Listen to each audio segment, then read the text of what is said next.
자, 저희가 만든 이 강의가 박세익 조재환의 퀀트 인사이트입니다. 이 한마디로 쉽게 얘기하면 퀀트로 부자 되는 이야기를 쉽고 재밌게 전해드리는 코너다. 이렇게 생각하시면 되고요. 이 퀀트 투자하면 아직까지 일반인들에게는 많이 알려지지도 않고 이 개념도 잘 모르시는 분들이 많은데 제가 퀀트에 대해서 이런 얘기를 하잖아요. 우리나라에 있는 24절기. 24절기가 조상님들의 대단한 퀀트 데이터라고 말씀을 많이 드립니다. 얼마 전에 입추였나요? 예. 8월 7일이 입추였었죠. 입추가 됐는데도 와, 입추 진짜 이렇게 더운 입추는 처음이었다라고 했는데 그 다음날 아침에 제가 축구 간다고 일어났는데 창밖에서 와, 시원한 바람이 들어오는 거예요. 그리고 아침에 나가서 축구를 하는데 그늘에서도 시원한 바람이 들어오길래 정말 조상님들의 지혜는 대단하다. 이렇게 느꼈는데 주식 시장에서도 이 퀀트 분석을 하다 보면 신기하게 이렇게 반복되는 일들이 많이 일어나고 있습니다. 그래서 저희 회사에서 뭐 홀수, 짝수 이럴 때는 홀수가 보면 우리나라에서는 투자하기 좋고 짝수에는 지켜야 되고 사실 이런 데이터들을 저와 우리 조 부장이 그동안에 함께 만들어서 이 투자에 적용을 해왔었는데요. 이 퀀트 투자를 조금 더 체계적이고, 예, 나도 퀀트 투자를 통해서 주식 투자에 있어서 좀 퀀트 투자의 장점이 그거잖아요. 마음 졸이면서 투자하는 게 아니라 퀀트 데이터대로 그냥 하면 되거든요. 그래서 어떻게 보면 제가 궁극적으로 지향하는 저희 회사의 투자 방식도 어떻게 보면 이 퀀트 베이스의 투자를 지향하고 있습니다. 그래서 저희도 같이 계속 새로운 퀀트 데이터를 공부하고 그걸 적용하고 나갈 건데요. 그럴 때마다 우리 수강생분들한테 저희가 발굴한 새로운 발견한 또 그런 퀀트 데이터들 알려드리면서 함께 이 경제적 자유를 이룰 수 있는 그런 주식으로 부자 되는 퀀트 이야기를 지금부터 알려드리도록 하겠습니다. 자, 첫 번째 오늘 준비해 오신 자료는 뭡니까? 일단은 퀀트 투자라는 부분에 대해서 좀 생소하신 분들도 있을 것 같고, 이 접근하기가 좀 쉽지만은 않습니다. 네. 왜냐면 저도 이제 퀀트 관련돼서 로직을 만들고 공부를 할 때 국내에 있는 논문을 참고하기가 참 어려웠습니다. 네. 이 해외 같은 경우는 헤지펀드의 80% 정도가 대부분 알고리즘 매매로 진행이 되다 보니까 어마어마한 자금이 퀀트로 투자가 되고 있고, 그러다 보니 연구도 많이 되고 논문도 상당히 많은데 그 논문들이 실전에 이제 적용할 수 있는 것들이 많거든요. 근데 아직 국내에선 그런 부분이 좀 약해서 실제로 해외 논문을 공부해서 한국 시장에 적용할 알고리즘을 만들어내야 하기 때문에 이 부분에서 분명히 좀 어려움이 있는 것 같습니다. 그래서 대중화되지 못한 부분도 어느 정도 있는 것 같고요. 그래서 일단 이 퀀트 투자라는 게 무엇인가 좀 간단하게 안내를 드리고, 예시로 과연 2020년 하반기에는 어떤 투자를 하면 좋을 것인가까지 좀 이야기를 해보고자 합니다. 네, 좋습니다. 그러면 퀀트 투자의 이해. 퀀트가 무엇인가? 요 얘기부터 들어보겠습니다. 네. 그 왼쪽에 있는 사진을 보면 굉장히 유명한 당구 선수거든요. 아, 그래요? 네. 얼마 전에 그 맨유의 공격수였던 웨인 루니가 자기가 가장 대단한 스포츠 선수라고 생각하는 사람을 바로 저 인물을 뽑았습니다. 성함이 어떻게 되시는지? 로니 오설리번이라는 선수인데요. 예. 이 선수가 2011년 정도에 세계 랭킹 10위였는데, 난 은퇴를 해야겠다. 이런 고민을 합니다. 경기를 할 때마다 연전 연패를 했는데 이유가 뭐였냐면 당구 선수기 때문에 큐대로 공을 치기 직전에 계속해서 나는 경기를 이길 수 없어. 이 샷은 실패할 거야. 라는 생각이 계속해서 들었다고 합니다. 아, 그런데 이 선수가 멘탈 관리에 성공한 이후에 2012년, 13년, 20년, 22년, 22년에는 이 선수가 46이었거든요. 네. 46세도 우승을 하면서 통산 7회나 우승을 합니다. 그러면서 이 선수가 뭐라고 이야기를 하냐면, 나는 내 안에 침팬지가 계속해서 나에게 이야기를 하고 있었다. 너는 실패할 거야. 너는 지금 불안해. 그러면서 계속 공포를 이야기를 하고 근데 이거를 투자자도 이런 스포츠 선수와 좀 비슷한 면이 있지 않나 제가 생각을 해봤습니다. 투자자들도 다양한 매크로 압박, 전쟁이 일어나면 어떡하지? 금리가 오르면 어떡하지? 저희 세 번째 비교라고 되는데 저게 우리가 흔히 말하는 포모죠, 결국. 네. 그래서 이러한 문제들로 인해서 나의 의사결정이 어려워지고 있다. 그래서 투자자와 스포츠 선수는 어느 정도 비슷한 면이 분명히 있는 것 같습니다. 이 선수가 세계 랭킹 10이면은 어마어마한 연습을 하고 그랬기 때문에 분명히 실력이 부족한 건 아니었거든요. 근데 우승을 가르는 마지막 한 샷에서 멘탈이 흔들렸기 때문에 어려움이 분명히 있었던 선수거든요. 그래서 과연 이 선수가 어떤 멘탈 관리를 받았는지 다음 장에서 한번 보고자 합니다. 이 로니 오설리반이 누구를 만났냐면 스티브 피터스라는 이 심리학자를 만납니다. 우리나라에도 소개된 책인데요. 침프 패러독스라고 합니다. 사람 안에는 누구나 침팬치가 있다. 네, 그래서 언제나 내 안에서 나를 파괴하려는 내면의 이야기가 있다라고 이야기를 합니다. 이 로니 오설리반 같은 경우도 정말 최고 수준의 재능이었는데 계속해서 경기 중에 흔들리면서 그런 어려움을 겪었거든요. 그래서 나중에 이야기를 들어보면 나는 내 안에서 침팬치가 있다라는 걸 인식을 하고 그래서 어떤 이야기를 하는지 귀 기울이고 관리를 하기 시작했다. 그 이후에 나는 내 성적을 내기 시작했다라고 이야기를 하는데요. 아래쪽에 제가 적어놓은 것처럼 아무리 대단한 기술도 마음이 무너지면 사용할 수 없다. 이거를 주식 투자에 비교해서 이야기를 해보자면요. 그 기업에 대해서 분석을 하고 매크로에 대해서 분석을 하고 그런데 주가의 흔들림에 내 마음이 흔들려서 애초에 생각했던 것보다 더 비싼 영역에서 사거나 아니면 밸류에이션이 싼 영역에서 여기서는 손실을 회피해야 돼. 그러면서 팔아버리든가 이런 상황이 올 수 있다는 얘기거든요. 그래서 투자자들을 보게 되면 여러 가지 다양한 압박 속에서 세 가지 정도 이 투자자의 의사결정을 움직이게 되는 것 같습니다. 첫 번째가 아까 말씀드렸던 내 안의 침팬지입니다. 여러 가지 다양한 상황 속에서 나를 기존에 공부했던 대로 움직이지 않게끔 하는 소리죠. 그리고 나는 이러한 압박이 없을 때는 굉장히 팩트 기반으로 논리적으로 그리고 나는 투자를 어떻게 할 건가 계획을 세웁니다. 그렇지만 다양하게 흔들리는 내 마음 때문에 실행을 제대로 하지 못하는 거거든요. 그런데 이럴 때 퀀트 투자가 도움이 됩니다. 퀀트 투자는 기존에 만들어 온 로직대로 그저 실행하기만 하는 겁니다. 처음에 나는 얼마에 들어갈 거야? 혹은 어느 정도 시점이 되면 매도를 할 거야? 어느 정도 비중을 나를 담을 거야? 그러니까 퀀트 투자는 무슨 이야기냐면 내가 투자를 하는데 감정을 없애는 건 분명히 어려운 일입니다. 사람이기 때문에 어쩔 수 없고요. 그런데 이 퀀트 투자로 인한 퀀트 투자로 주식시장에 들어오게 되면 감정이 결정하는 것이 아니라 정해진 대로 결정을 하는 거기 때문에 얘 주식 투자에 있어서 매수 버튼과 매도 버튼은 퀀트가 대신하는 겁니다. 감정이 포모가 와서 말도 안 되는 가격에 산다거나 이런 일을 방지를 해주는 거죠.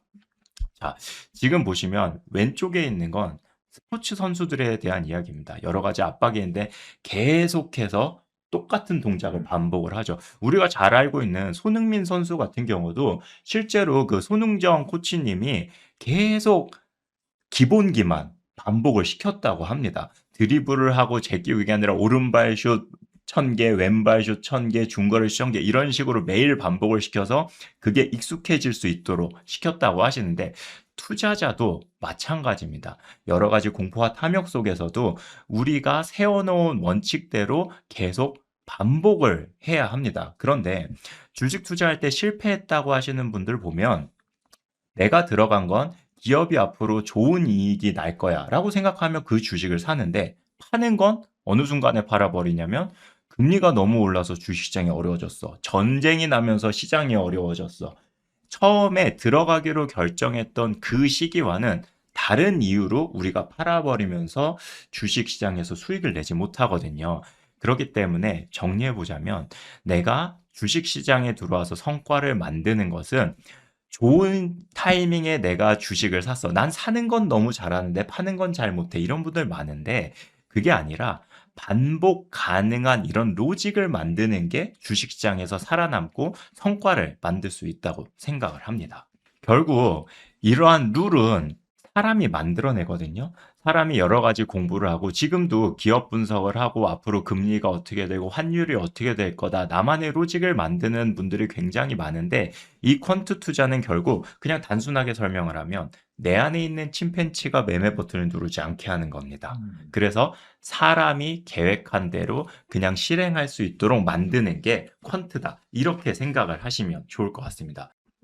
그래서 퀀트 투자를 하고 싶으신 분들은 요 네 가지 문장으로 설명을 하셔야 됩니다.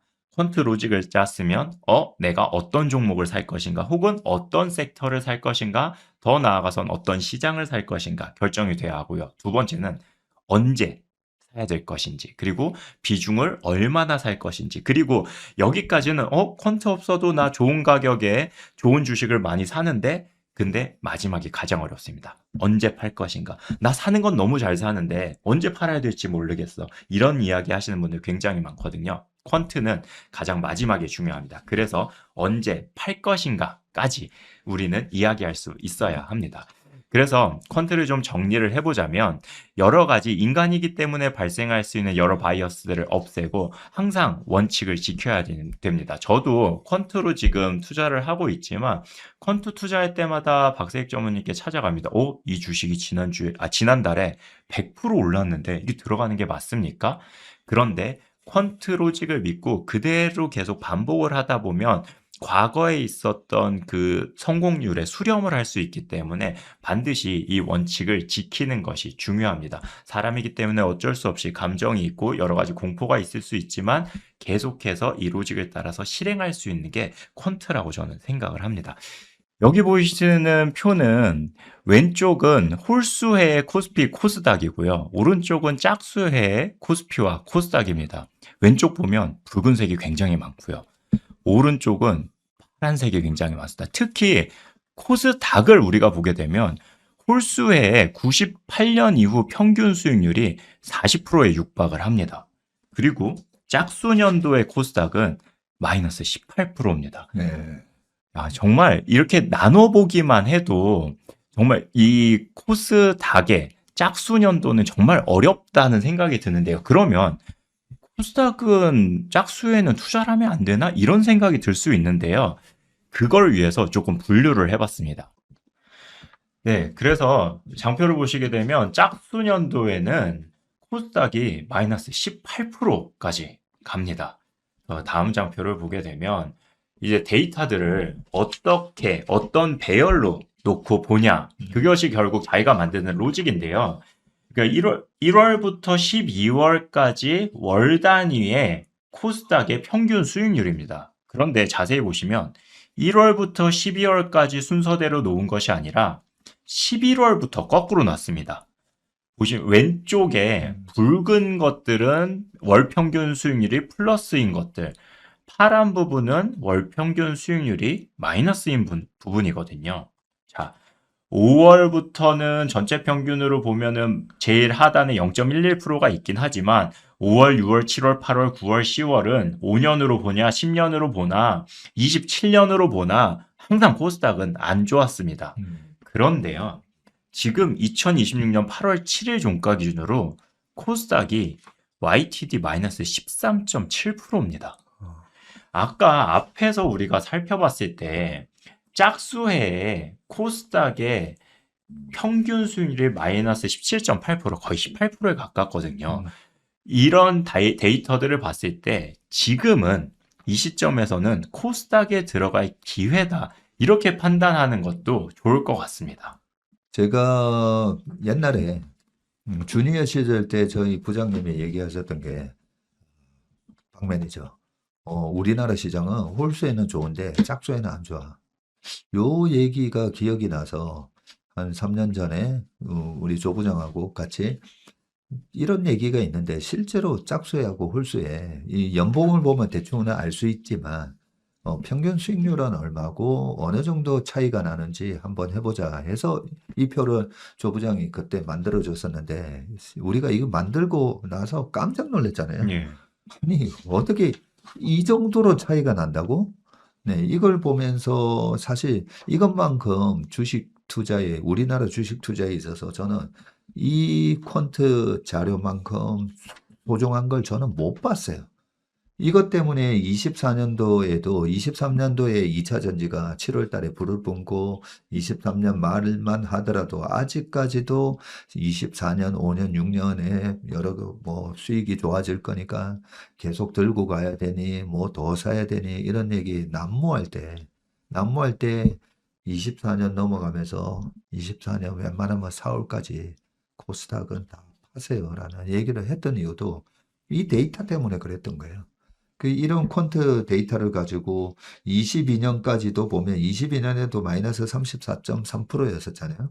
근데 이때는 페드가 금리를 올리면서 특히나 이제 중간 선거가 있었던 해에 플러스 페드가 공격적으로 금리를 올리면서 시장을 그냥 억지로 이제 찍어 눌렀었던 때였다 보니까 코스피도 같이 빠졌고요. 그리고 코스피 연평균 수익률도 옆에 나오지만 오른쪽 세 번째 박스에 나오지만 마이너스 2%거든요. 뭐 왼쪽에 홀수년도에 보면 코스피 플러스 28.9고 코스닥 플러스 39.7이에요. 이것만 보더라도 우리가 홀수에 돈 벌고 짝수에는 지켜야 된다. 이런 결론을 내릴 수가 있는데 그래서 24년도에 보면 결국은 코스닥이 마이너스 21.7% 손해 났고요. 그 중에서도 2차 전지는 아주 크게 빠졌었죠. 그리고 코스피도 마찬가지예요. 24년도 그때 7월 달까지인가가 반도체도 좋고 그랬다가 24년도에 딱 7월 말부터 8월, 9월 넘어가면서 24년 8월이 그 엔캐리 트레이드 청산, 그다음에 24년도 9월 달에는 모건 스탠리에서 반도체 겨울 온다. 그래서 지나고 보면 우리가 이 퀀트 데이터 모르잖아요. 모르면 그런 이슈 때문에 빠졌다라고는 생각하지만 어떻게 보면 결국은 겨울에 우리가 농사를 지으려고 했던 거나 저는 똑같다고 봐요. 언제가 겨울이고 언제가 봄인지 그런 부분이 아까 처음에 서두에 말씀드렸듯이 24절기가 있다는 거죠. 24절기가 있는데 이제 겨울로 들어가는데 나도 농사를 한번 잘 지어보겠다. 얼마나 이제 무모한 그 행위라고 할 수가 있겠습니까? 자, 그러면 지금 요 시점에서 그러면 지금은 어떻게 해야 되지? 어떻게 해야 되지가 요 마지막 표를 보시면 그동안의 퀀터적인 데이터로 보면 5월 달부터 6, 7, 8 가면서 되게 안 좋아지는데 안 좋아지는데 지금 8월 7일 종가 기준으로 코스닥이 YTD 마이너스 13.69라고 돼 있는데 이게 최근에 그나마 반등이 들어와서 이 정도이고 이번에 고점 대비 1220 얼마에서 이번에 정확하게 반토막 났잖아요. 그죠? 예. 고점 대비 마이너스 50%나 빠졌거든요. 그러면 저는 우리가 이제 퀀트를 활용하는 방법이 타이밍을 노리는 거거든요. 근데 투자의 대가들은 타이밍을 노리지 마라 이런 얘기도 많이 하잖아요. 근데 우리나라는 계절성이 너무 너무 뚜렷해요.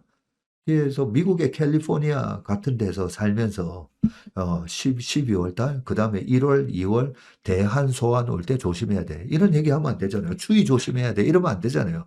캘리포니아 날씨는 늘 뭐 비슷한데 그래서 미국 웬만하면 우리가 다 보면 이 주식 관련된 책이 다 미국이나 서양에서 만들어진 책이잖아요. 그게 우리나라 날씨에 안 맞아요. 제가 봤을 때는. 그게 우리나라만의 이런 계절적 변화에 해당되는 24절기와 같은 그런 특징들이 있다는 거죠. 그 특징들이 있기 때문에 그 타이밍을 그래도 노려야 되고 그게 날씨의 변화라고 똑같이 생각하시면 되고 그 다음에 두 번째는요. 그래서 많이 빠졌어요. 결국은 하반기 뭐 짝수에 하반기에 많이 빠졌어. 그런데 주식이라는 거는 딱 보면 내재 가치가 있다 했잖아요. 그 내재 가치보다 이거 너무 싸졌는데? 너무 싸졌는데 하면 이 퀀트 데이터를 무시하고 사야 돼요. 그게 언제냐면 2020년 코로나가 터졌던 3월이었죠. 그죠? 요 데이터로 보면 아니 3, 4, 5월까지 괜찮고 5월부터는 안 좋으니까 코로나 때 2020년도에 주식하면 안 되는 걸로 나오잖아요. 그런데 소위 말해서 그런 외생적 변수에 의한 이벤트 드리븐 약세장으로 인해서 주가가 너무 싸지잖아요. 그러면 너무 싸진 거를 우리가 딥밸류라고 해요. 네. 너무 싸졌을 때는 이런 퀀트 데이터를 무시하시고 좋은 가격을 사셔야 돼요. 그러면 올해 제가 생각할 때는 올해는 벌써 이 코스닥이 빠진 게 5월, 6월, 7월 3개월 동안 박살났잖아요. 자, 그래서 지금 이번에 코스닥이 5, 6, 7월 달 동안 너무 심하게 빠졌어요. 코스피 소형주도 마찬가지고.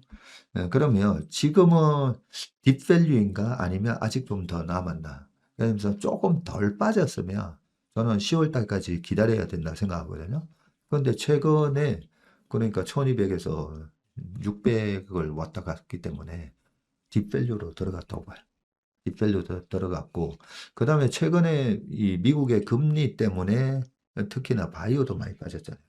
우리나라 바이오, 뭐, 거기다가 삼천당 제약, 뭐, 등등 해서, 코롱 티슈진 얘기도 있었고, 그러면서 다 같이 이렇게 좀 많이 빠졌었는데, 그리고 또 하나 더 있죠. 수급으로 약간 과열을 만들었던 게 이번 3월 달에 있었던 코스닥 액티브 ETF.